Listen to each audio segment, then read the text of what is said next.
Bonjour, nous sommes dans le mois d'Elul et j'imagine que chacun d'entre nous est en plein dans les slichot. Je voulais faire une petite définition du mois de Elul. Nous savons tous, le mois d'Elul, c'est le mois où on commence à faire les slichot chez les Sfaradim, chez les Ashkenazim, c'est plus le son du chauffard jusqu'à la semaine qui précède Rosh Hashanah, que les Ashkenazim eux-mêmes participent, se relient à nous, les Sfarad, pour la prière des Selichot. Mais en fait, c'est quoi la vraie définition du mois de Elul? Dans nos sages, dans le Pirkei de Rabbi Eliezer, il donne une définition un peu du mois d'Elul, et une définition un peu peut-être différente que nous avons l'approche d'habitude à comprendre c'est quoi le mois d'Elul. C'est vrai que c'est marqué que depuis le jour que Moshe Rabbeinu est monté pour la 3e fois à Mont Sinaï, jusqu'au 40e jour qui était le jour de Kippour, c'est-à-dire le premier jour c'était le mois de Elul, et après jusqu'au jour de Kippour il est redescendu la 3e fois avec les 2e tables de la loi. C'est vrai que c'est marqué que cette période c'est une période de rachamim, de miséricorde, que Akadosh Baruch Hu a accepté que Moshe revienne après la faute du veau d'or, et c'est marqué dans les livres que la miséricorde s'est développée et montée de petit à petit, une grande miséricorde jusqu'au jour de Kippour, c'est le summum, le sommet. Et ce jour-là, la miséricorde de Akadosh Baruch Hu envers les enfants d'Israël était au summum, vraiment au maximum. Et c'est donc à ce moment-là que Moshe Rabbeinu a pu redescendre avec une nouvelle table de la loi.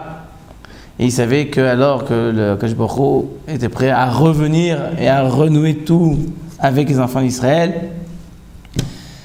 Donc en fait, c'est vrai que cette période c'est une période très spéciale. C'est une période que Akadosh Baruch Hu a décidé que le jour de Kippour c'est la même date que le jour que Moshe Rabbeinu est descendu, parce que c'est un jour où c'était très propice la bonté de Akadosh Baruch Hu envers les enfants d'Israël. Donc il a fixé ça dans toutes les générations à venir. Donc c'est vrai que, nous savons, ces 40 jours, c'est marqué que pourquoi on sort le Sefer Torah le lundi, jeudi, parce que Moshe Rabbeinu aussi, quand il est monté, c'était lundi et jeudi il est descendu. Donc ces jours-là, ils ont été touchés par des événements qui ont eu, qui sont restés jusqu'à nos jours. Mais c'est vrai qu'il n'y a pas que ça le mois d'Elul. Le mois d'Elul, il y a une préparation.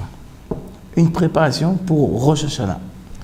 Rosh Hashanah, c'est marqué, d'après plusieurs opinions, nous avons une opinion dans la Gemara que Rosh Hashanah, c'est le jour où Adam Arishon a été créé, le premier homme du globe, de la terre, de l'univers. Adam Arishon a été créé le premier jour de Rosh Hashanah. Et c'est marqué que, je concerne tous l'histoire avec la faute que Adam Arishon a commis envers le fruit, qu'Akadosh Baruch Hu lui avait interdit de manger le fruit qui donne la compréhension du bien et du mal, et que Adam Rishon a fauté à travers le serpent qui a influencé Chava, etc. On connaît tous l'histoire. Et c'est marqué donc dans les livres que le jour de Rosh Hashanah, qui est le jour où le Aleph Tishri, le premier Tishri, c'est le jour où Adam Rishon est né, a été créé. Le jour même, il a fauté, et le jour même, Akadosh Baruch Hu l'a jugé.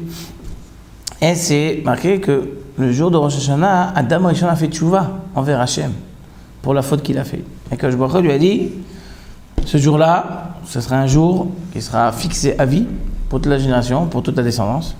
De la même manière qu'aujourd'hui je t'ai jugé et que tu as fait tchouva, donc je vais être avec toi en miséricorde, c'est-à-dire quand il était la miséricorde, parce qu'Akadosh Baruch Hu a dit que le jour où il mangera le fruit, il mourra. Alors, il a mangé aujourd'hui, il va mourir aujourd'hui. Mais il y a deux manières de comprendre c'est quoi le jour. Le jour, il a un autre paramètre. Chez l'homme, un jour, c'est 24 heures. Mais chez Akadosh Baruch Hu, qui élève shanim be'enecha, qui yom etmol ki yavor. 1000 ans, à la vue d'Akadosh Baruch Hu, c'est comme un jour. Donc, on peut juger Adam Rishon, tu vas mourir le jour où tu vas manger. Mais c'est quoi le jour? Est-ce que le jour c'est 24 heures? Ou le jour c'est 1000 ans? Alors Akadosh Baruch Hu l'a jugé de manière miséricorde. Il a dit, bon, au lieu de te faire 20 jours, 24 heures selon tes critères à toi, on va faire un jour selon mes critères à moi. Donc il a dit, le jour, c'est 1000 ans. Donc Adam Rishon devait vivre 1000 ans. Voilà, après 1000 ans, il doit mourir. Alors quand il a été créé, il devait vivre éternellement. Il a fauté, il doit mourir le jour. Mais quel jour? Les jours selon les conditions célestes. 1000 ans. Donc Akadosh Baruch Hu est venu par gentillesse. Même dans la punition qu'il a donnée, il a été gentil, il a été miséricorde. Donc Akadosh Baruch Hu a dit, voilà, ce qui se passe au terrain d'Adam Rishon, ce sera ensuite tes descendances. Ce jour-là, s'ils font tchouva, alors je vais les juger. Et c'est grâce à la tchouva qu'ils vont faire, je vais me lever. Comme ça le langage dans le Zohar. Je vais me lever du trône de la justice et je vais m'asseoir sur le trône de la miséricorde.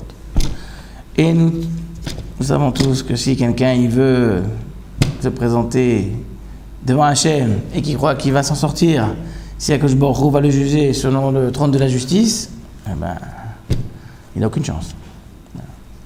Qui ici qui peut dire qu'il est parfait, qui n'a jamais fait de faute, qui n'a jamais... On ne prend pas de risque.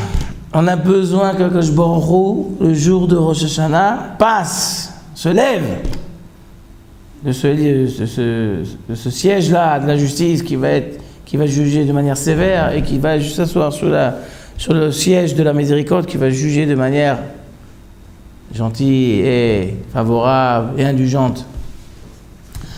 Donc, le jour de Rosh Hashanah, une des conditions obligatoires pour pouvoir mériter que Baruch Hu soit indulgent avec nous, c'est de faire tchouva.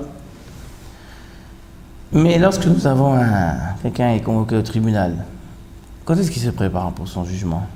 Quand il vient au tribunal, il commence à chercher ses arguments, à lire le dossier. Bien avant, il faut qu'il prenne un avocat. L'avocat il va étudier le dossier, il va préparer ses réponses, il va préparer sa contre-attaque, etc. Alors quand est-ce qu'on se prépare pour le jour de Rosh Hashanah? Depuis le premier des Elul. Depuis le premier Elul, on met toutes nos forces, toutes nos dispositions pour ce jour-là. On se prépare pour le jour de Rosh Hashanah.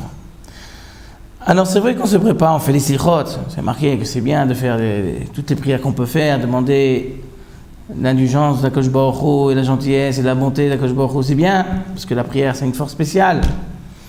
Mais il n'y a pas que ça. Il faut aussi faire tchouva. La tchouva commence déjà maintenant, il faut se préparer à la tchouva. Il faut arriver le jour de Rosh Hashanah avec un bon dossier. On ne vient pas comme un touriste, on vient préparer. On vient devant Akadosh Baruch Hu, et c'est vrai qu'on a fait ci, on a fait ça, mais ça y est, on a fait tchouva, ça y est. Ce que tu connais, ça n'existe plus. C'était quelqu'un d'autre. Moi, aujourd'hui, je ne suis plus le même qu'hier. Je me suis changé. J'ai corrigé ma personne. J'ai changé mon chemin. Je suis revenu. Toutes les erreurs que j'ai faites, je les ai corrigées. Non, c'est autre chose. Nous sommes dans une autre route. Il faut que je voie la personne différente de ce qu'il a été pendant cette année. Il voit un changement. C'est ça la tchouva. Et à ce moment-là, que je même si on n'est pas arrivé à 100%, mais tu as fait des efforts. C'est bon, tu fais des efforts, on va être avec toi. Allez, celui qui fait des efforts, on va l'aider. Par contre, celui qui parasite et qui reste au lit, c'est tôt les 6 heures, c'est vrai. Tu veux rester dormir? On va rester dormir. Le jour de Rosh Hashanah, on va te laisser dormir. On va dormir pour toi. On va même pas regarder ton dossier, on va même pas s'inquiéter pour toi. Rien, on va penser pour toi. Hasbi Shalom. Nous sommes le mois de Elul, c'est un mois de préparation pour Rosh Hashanah. Et une tchouva est obligatoire. Pas seulement de faire des prières. C'est vrai que Baruch Hu, il est plus proche de nous pendant cette période. Et le fait qu'il est plus proche, il écoute plus nos prières, mais aussi il accepte plus facilement aussi notre tchouva. Parce que c'est marqué dans le livre que la tchouva, elle n'est pas à 100% toujours quand Baruch Hu est prêt à l'accepter. Il faut faire des fois une tchouva de haut niveau, très forte. Mais là, pendant cette période, Akadosh Baruch Hu, il est proche. Allez, tout ce qu'on lui donne, il accepte. Et ça se termine le jour de Kippour. Après, c'est fini. Trop tard. Les portes seront fermées. Donc, il n'est pas trop tard. Rosh Hashanah, c'est dans 2 semaines, à peu près. Un peu plus de 2 semaines. C'est le moment de se renforcer, de rajouter des mitzvot, de se lever, faire les slichot, de faire tchouva, de commencer à faire tchouva sur nos actes, Comme ça, nous arrivons Bezrat Hashem le jour de Rosh Hashanah bien équipés. Et grâce à cela, Bezrat Hashem, Kadosh Baruch Hu nous inscrira dans le livre de la vie, de la réussite, de la bonne santé, pas seulement pour l'année qui arrive, et Bezrat Hashem pour les beaucoup d'années à venir. À bientôt.